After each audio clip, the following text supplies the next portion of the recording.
You see, I was genuinely excited for this movie because Love in Every Word Part 1 was such a hit. The story, the acting, even the chemistry between the leads. So naturally, you would expect the wedding to take things higher, right? But instead, it fell flat. Now, let's talk about why. Well, first of all, for a movie that is titled Love in Every Word, The Wedding, you would expect, well, a wedding, or at least a strong build up to one. But the story was just all over the place. The conflicts they built around the mother and her friend coming up with a story about her being a bastard just felt weak. It didn't carry emotional weight and it wasn't even believable. And honestly, the main character, Dogu, was written as someone completely different from who we met in part one.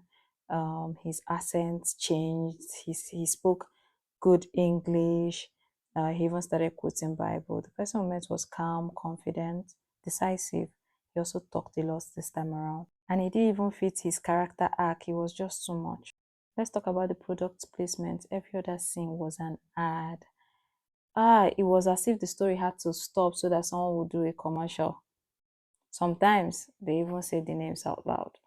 Now, as an Igbo person myself, the one that pained me, the depiction of the Igbo traditional wedding, it was so off. The ground was empty. The outing, I mean, if you're setting your story in Anambra, show the essence of our culture, show the glamour, the color, the pride. An Igbo wedding is loud, beautiful, and extravagant.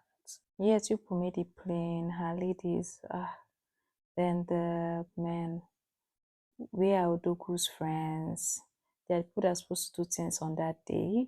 I thought it said 60 something dishes. I didn't see. There was no need for that scene where they were even preparing the food for the wedding. It was quite tacky.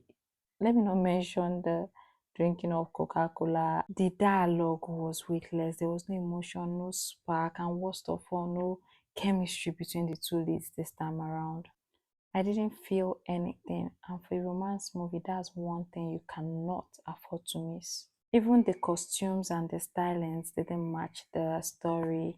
Odogu didn't look like or act like Odogu this time around. Oh, he bought a house, but I mean, his personality, who he is, the Odogu, this one talked too much. The outfits of the supporting cast were just distracting. The supposed the bridal shower looked like a random get together. Their outfits were something noteworthy. The basis of part one's conflict was on accent. Odoku was Igbotic and she didn't like men who spoke with the Igbo accent because he reminded of her dad who abandoned her mom. Now in part two, we meet her dad who actually truly left but didn't have an accent. So which accent is she talking about? She didn't even know the story, meaning she was so young. So what do you mean accent? And he even lived abroad for a long time because he was married to another woman there or something. There was no story. They were just scenes stitched together with no emotional connection, no pacing, no point. It's sad because the first part gave them a solid foundation. They had an audience, a title that carried weight, and even endorsements. But rather than build on that, the wedding turned into a scattered mix of ads, overacting, and missed opportunities. As for me, I watched it hoping to see love, culture, and connection, but I left feeling confused.